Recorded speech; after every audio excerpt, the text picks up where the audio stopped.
Hey guys, LootWizard here with another Soulforge video for Gems of War.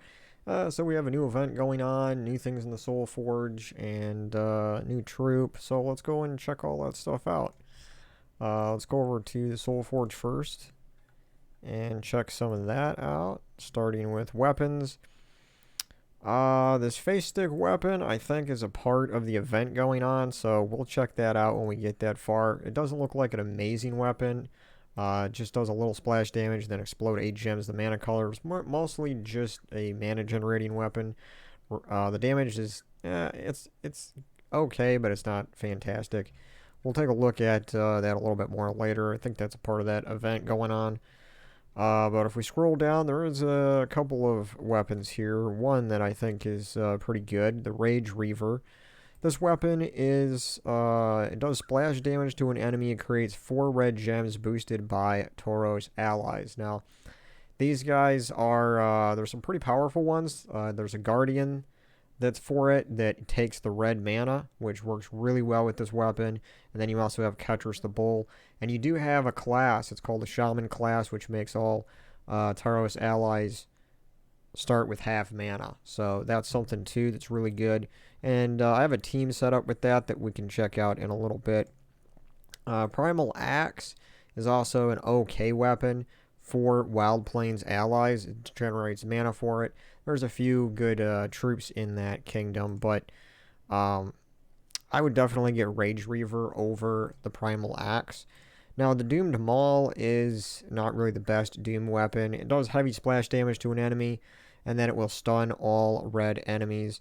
Cleanse all red allies, explode 4 gems if the enemy has a Doom, and then it will explode 3 more if it has that Doom. So, you have a little mana generation. You also have some damage going on here, but the stunning all red enemies, cleanse all red allies, it's really a weapon that's meant for fighting against like a red team on Guild Wars Day maybe, or if you're using all red allies.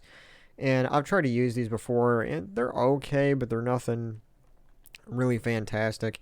I like the Doom weapons that transform color of gems to Doom skulls. Those are the best in my opinion. Now the Horde Cleaver, this is another weapon here. I think this is a newer one they're introducing for Tauros allies, and it's going to create green and brown gems for them. It might be okay in some cases, but I'm still going to say Reaver is the better one because it generates only 1 color of mana instead of 2, which means you have a higher chance of getting 4 and 5 matches. So before I go into the troops, let's go and check out a team that I really do like. I haven't done my dungeons yet, and so we're going to use the Reaver weapon just to show you why I like using it with this team. So these are the 2 Guardian allies, and they are Tauros allies here. So it really is. These Guardian troops are amazing. They give you 4 to all skills of that ally type whenever you match 4 or more gems. And since I have 2 of them, we're going to be getting 8 to all skills. That includes your armor, your life, your attack, and your magic.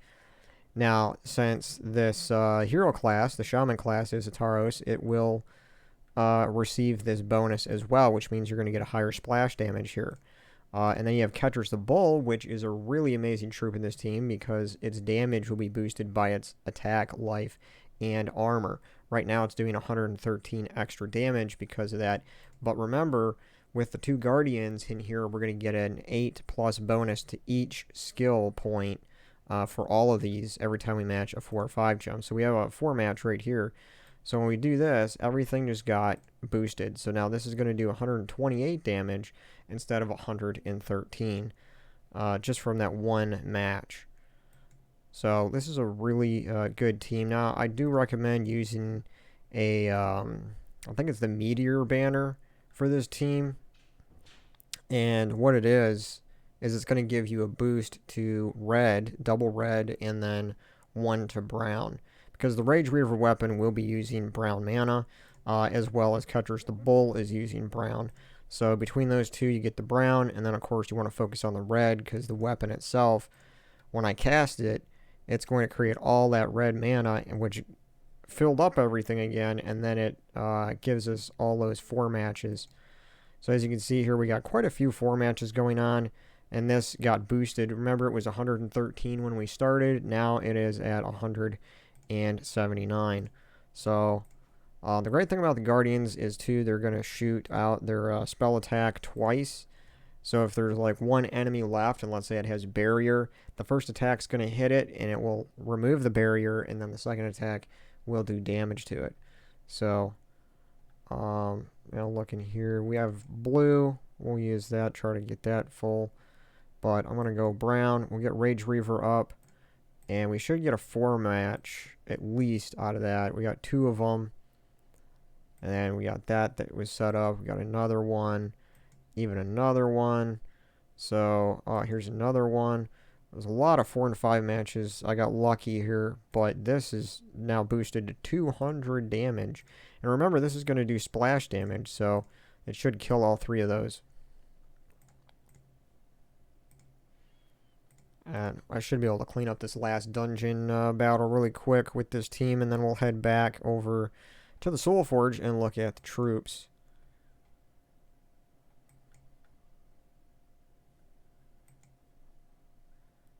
Get Rage Reaver powered up.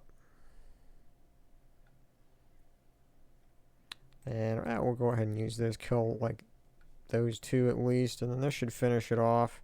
Almost. Second one will finish it. But yeah, there you go. That team right there is something I recommend with that weapon. You could try a different weapon to make it work. I think Flammifer would work for it too. If you do have that instead. But, yeah, Rage Reaver works really good in that team. And it's not the only team that it'll work with. There's other troops that you can make that work with pretty well. But that's a really good one I like to use. Thought I would share it. So let's go over to troops and see what's here. We're going to go through the summoning stones really quick. And see if there's anything good in here. Marilith is okay. But, I wouldn't recommend trying to get it. It's not like a game-changing troop.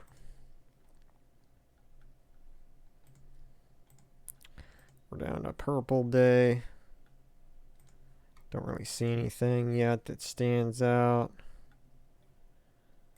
Nope, nothing here I'm going to recommend in the summoning stones this week. So, yeah, let's move on to legendaries and mythic troops. So for legendaries, we actually do have 1 legendary, possibly 2, that I could recommend crafting.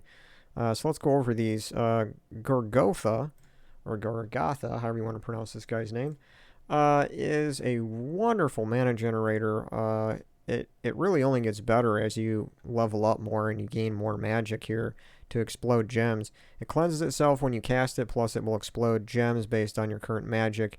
And as you can see for me here, it's 27. That's kind of overkill. When you get about, I would say, 12 to 15 gems in that range of explosion, that's going to be enough to do pretty much the whole board.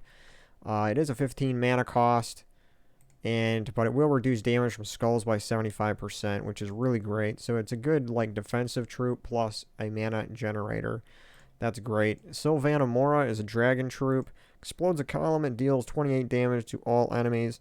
So it's nothing really amazing. Sometimes I use it in an all dragon team. Otherwise, I don't really go for this one.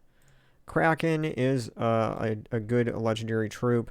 It will deal spell damage to the last 2 enemies. It creates 8 blue gems. Then there is a 35% chance to devour the last enemy.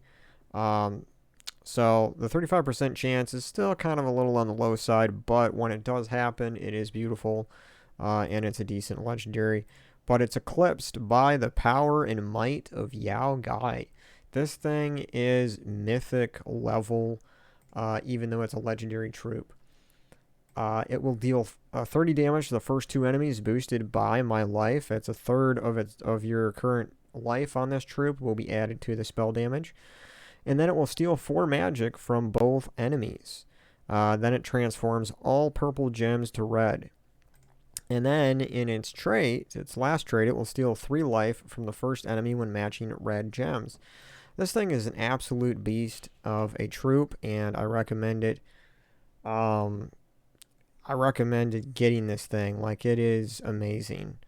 It's basically a mythic quality legendary troop. I don't know why they didn't make this thing a mythic troop. You know, when you consider that you have some mythics that are just garbage and they have like a 24 to 26 mana cost. And then you have this that has a 15 mana cost, and you can even make this thing start with half mana because it's an elf. And you have that one troop, that legendary troop, what is it called? I can't remember its name right now, but there's a legendary elf troop that makes all elves start with half mana. And so you can even do that and get the mana cost down even lower on this guy. But one of the things that's amazing is that it transforms purple gems to red, which it takes red mana. So it's just going to give itself more mana every time you cast it. It's stealing magic, so it's going to do even more damage. And then as you noticed here that it boosts, its damage is boosted also by its life, and it's going to be stealing 3 life whenever you match red gems. So like, this thing is amazing. And it's only 800 diamonds. So I'm going to go ahead and say that this is a candidate this week for crafting along with mythic troops. Now, I haven't looked at the mythics yet. What's here, there might be an amazing mythic, but if they're all garbage mythics this week, and you don't have Yao, you might want to craft it. So, alright, let's take a look at the mythic troops. We have Possessed King. That's a really good one. We have Tian Yi. Wow, okay. We have Kurandara. And then we have Pharaoh Nefertani. I forget what that one even... It was a campaign mythic, and I'll have to take a look at its abilities. But Possessed King, a really good mythic troop. Does deal damage to all enemies. Has a chance to transform...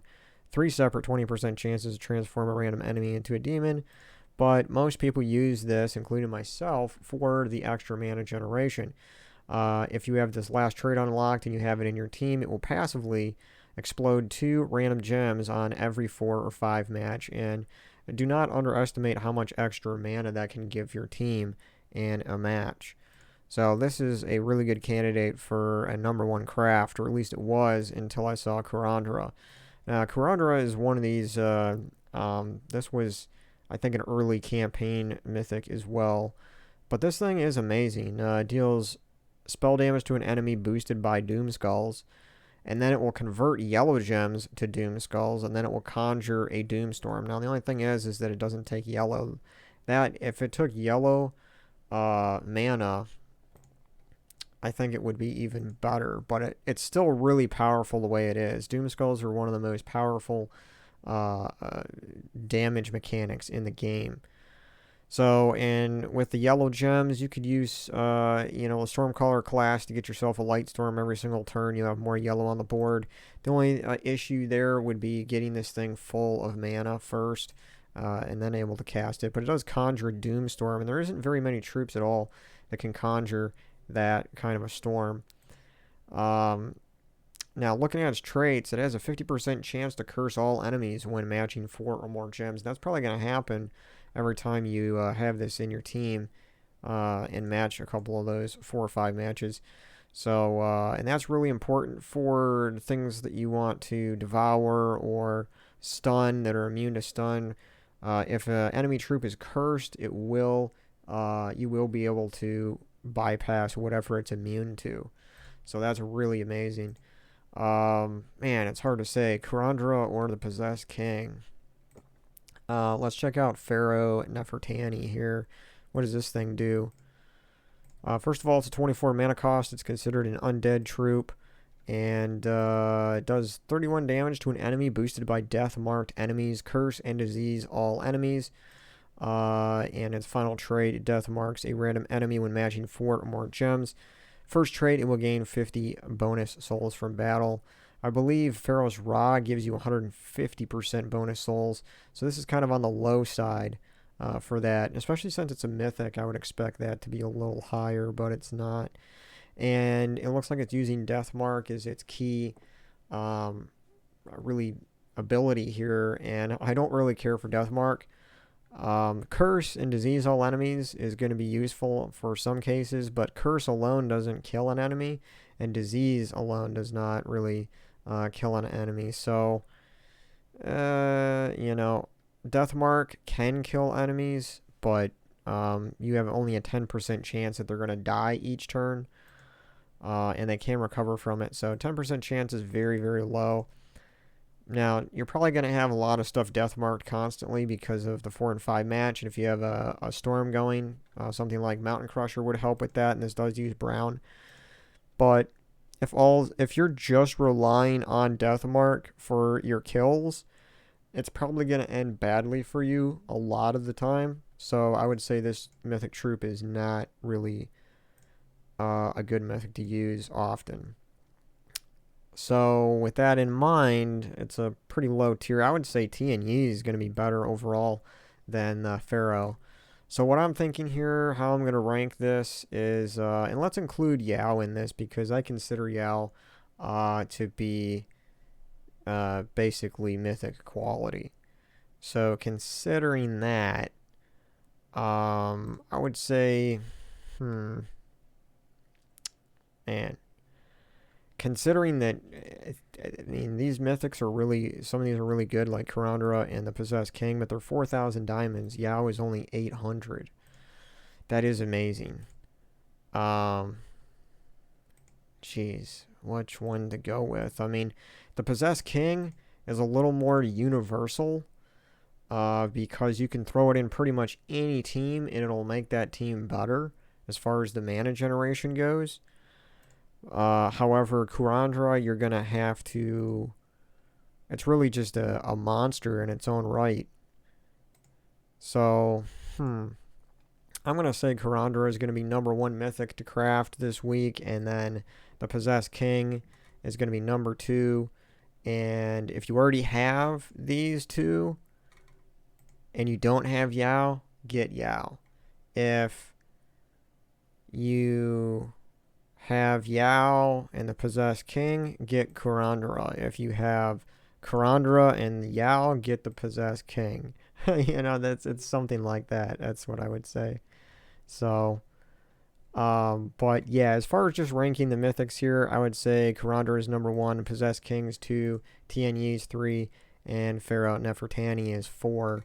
Yao kind of threw me off there a little bit in my ranking because I kind of consider it a mythic, even though it's a legendary. But yeah. So anyway, that's my thoughts on the mythic troops and legendary troops. So let's go get the new troop in the shop, and then we'll head over and check out the current event going on. This one here is called Pyro Hydra. It is a Wild Plains troop. It deals 33 scatter damage boosted by burning enemies. Burn 1 to 3 random enemies. So the scatter damage is boosted by, the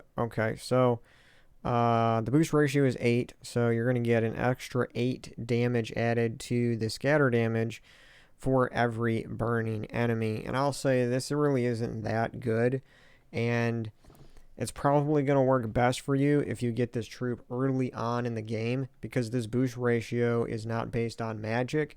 So if you get this troop early on, that scatter damage will be pretty good for you, since it will burn 1 to 3 random enemies every time you cast it. And the mana cost is a 12. It's pretty low mana cost.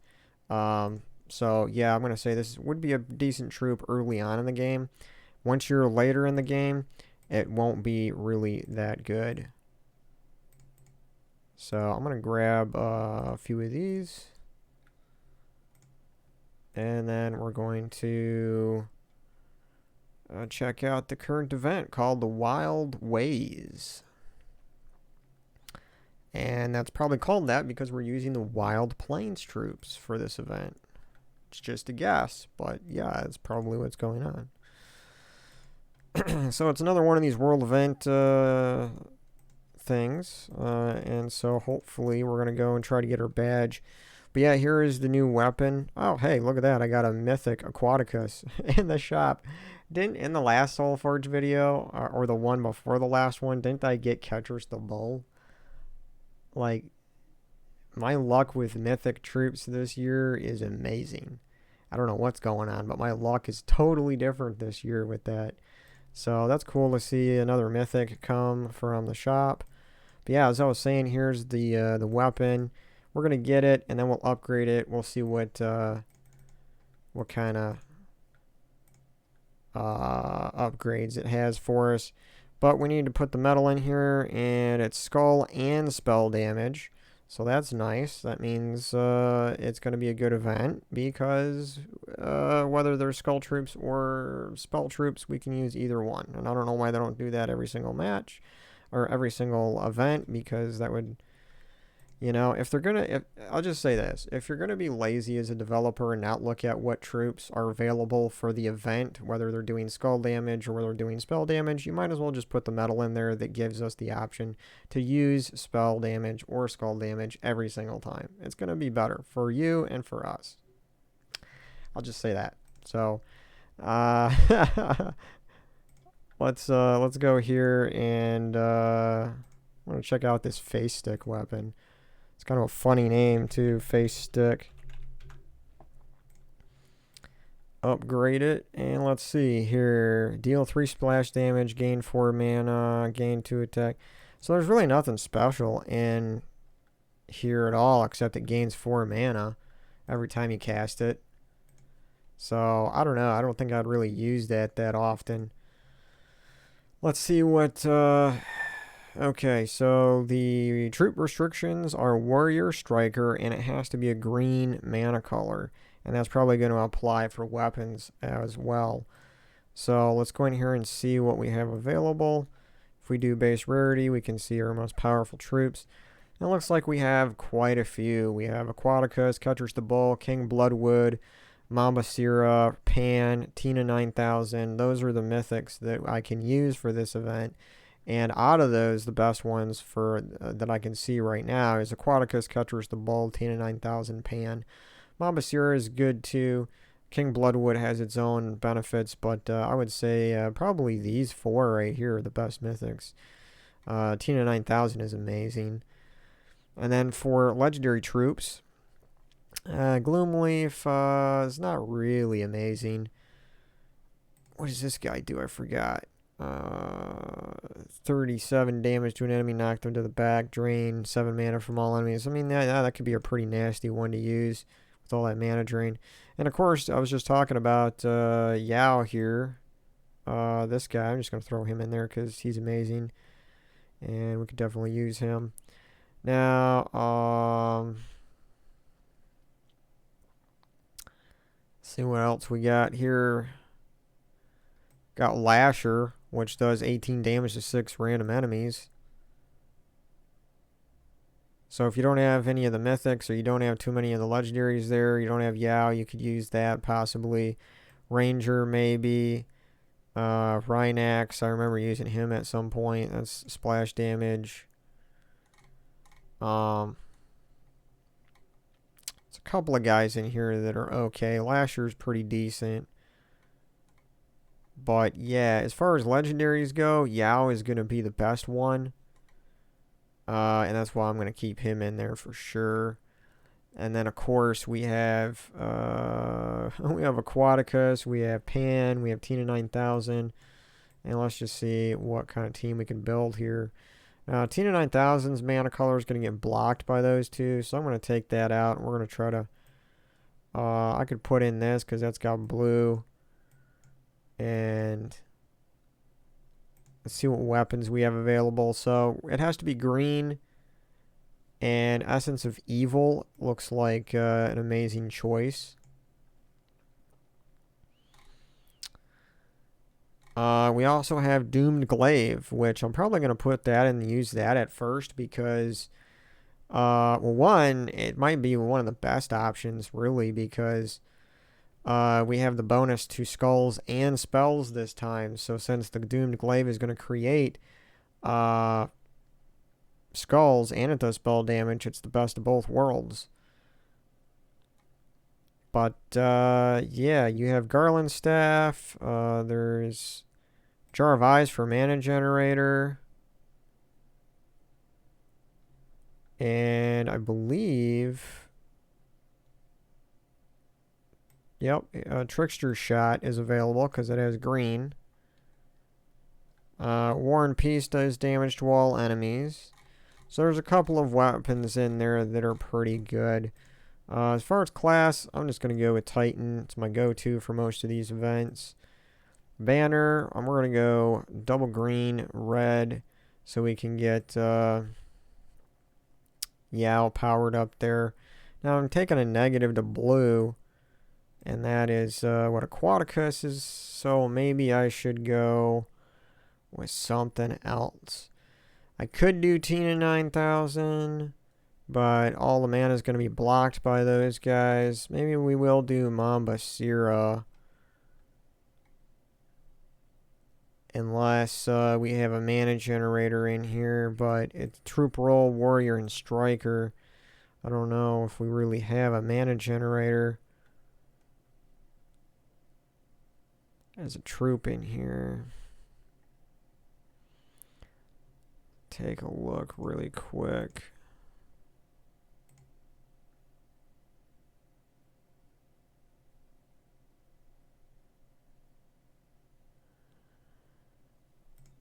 Siren is kind of a mana generator. Sort of. So instead of doing all those we could do Siren. I mean, it starts with full mana too. So, well, let's do the Siren and see. Get some mana generation going on with that Siren. Yeah. Of course, we have Potions of Explosion enchantment, so most of that stuff got full right away. And Yao's full, and that's beautiful. So I like this. This event's going to be a lot more fun because we actually have good weapons. We have good troops that we can use.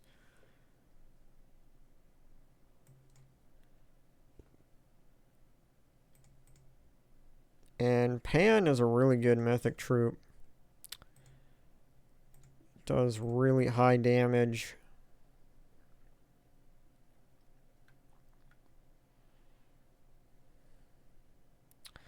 Yeah, here's a situation where we didn't have a whole lot of mana happened. We could use that skull. But yeah, we could do this and hit one of these guys. We didn't get a 4-match. I was hoping for a 4-match out of there, but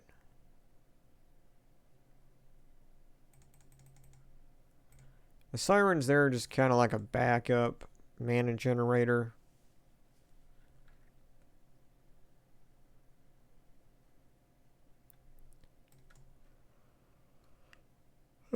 Yeah. Oh, wait. Almost missed a 4-match. I was too eager to, to hit that. Aw, come on. Okay, we got this powered up. It should be good enough.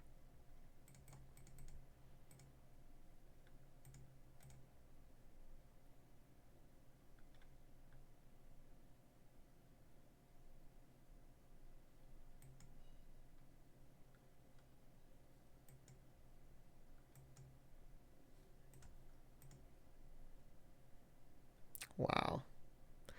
Yeah, so if you have the Doomed Glaive, it's going to be a great weapon for this event because, like I said, we're doing both skull and spell damage bonus damage from the medal and badges. So